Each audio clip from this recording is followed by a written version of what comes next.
আসসালামু আলাইকুম রহমতুল্লাহ। আজকে জানাজাতে আমরা উপস্থিত হয়েছি। অনেক বাহরাইনে অনেক ভাই ব্রাদার আসছে, আত্মীয় স্বজন। এদিকে এদিকে এখানে ভিতরে ভিতরে এদিকে ভিতরে নিয়ে আসেন। কাঁদেলন না, কাঁদেলন ওই ওখানে নিয়ে আসেন। এদিকে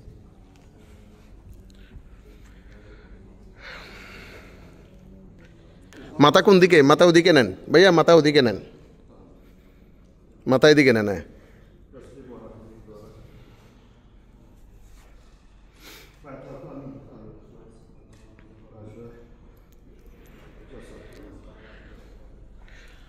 লা ইলাহা ইল্লাল্লাহ মুহাম্মাদুর রাসূলুল্লাহ, লা ইলাহা ইল্লাল্লাহ।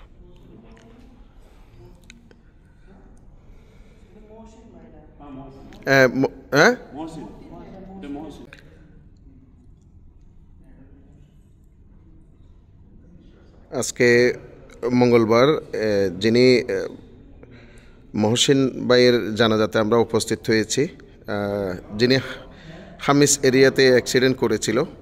মহসিন নামের একজন বাহরাইন প্রবাসী। আমি ভাই, মহসিন ভাই কিভাবে ইন্তেকাল করেছিল একটু যদি বলতেন। অ্যাকচুয়ালি বাইসাইকেলে যাওয়ার সময় এক আরবি তাকে পিছন দিয়ে অ্যাটাক করছে। তখন উনি কি রাইডার ছিল? আচ্ছা, বাইসাইকেল।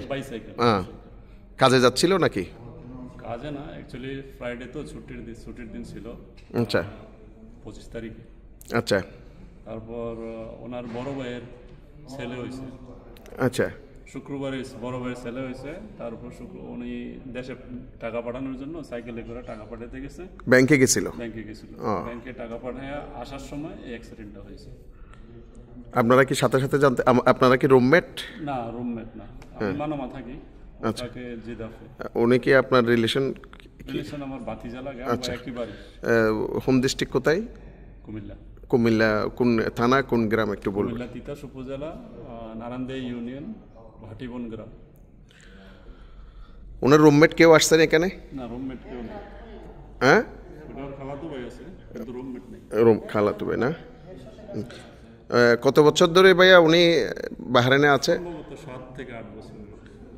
মানে ভিসা বন্ধ হওয়ার আগে আসছিল। এটা হচ্ছে মহসিন ভাইয়ের বডি। আজকে ওনার জানাজা।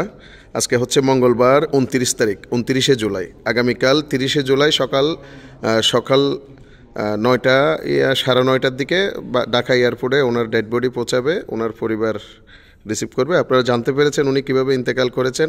আমি সকল প্রবাসীকে অনুরোধ করব, সবসময় আমি সচেতন করে থাকি আপনাদেরকে, এই যে সাইকেল যারা চালাচ্ছেন, বিশেষ করে আপনাদের কাছে আমাদের রিকোয়েস্ট, এই মহসিন ভাই যেদিন ইন্তেকাল করেছে সেদিন এবং এর পরের দিন দুইজন বাংলাদেশি প্রবাসী, একজন মামিরে আর এই মহসিন ভাই হামিস এরিয়াতে ইন্তেকাল করেছেন। বিশেষ করে যারা সাইকেল চালাচ্ছেন, বর্তমান কিন্তু বাহিরের রৌদ্রের যে তাপ সেটা কিন্তু অনেক বেশি।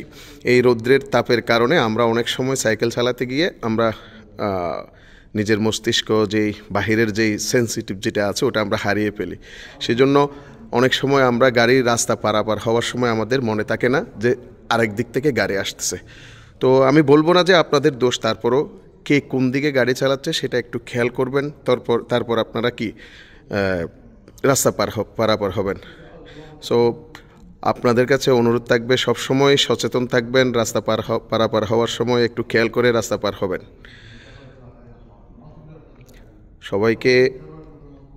সবার কাছে আমাদের প্রবাসী ভাইদের অনুরোধ, সবাই এই মহসিন ভাইয়ের জন্য দোয়া করবেন। আজকে মহসিন ভাইয়ের সাথে সাথে একজন আব্দুল মতিন ভাই, যিনি সার এরিয়াতে অ্যাক্সিডেন্ট করেছিল, ওনারও ডেড বডি আজকে বাংলাদেশের উদ্দেশ্যে যাবে একই ফ্লাইটে। সবাই দোয়া করবেন। আল্লাহ হাফেজ।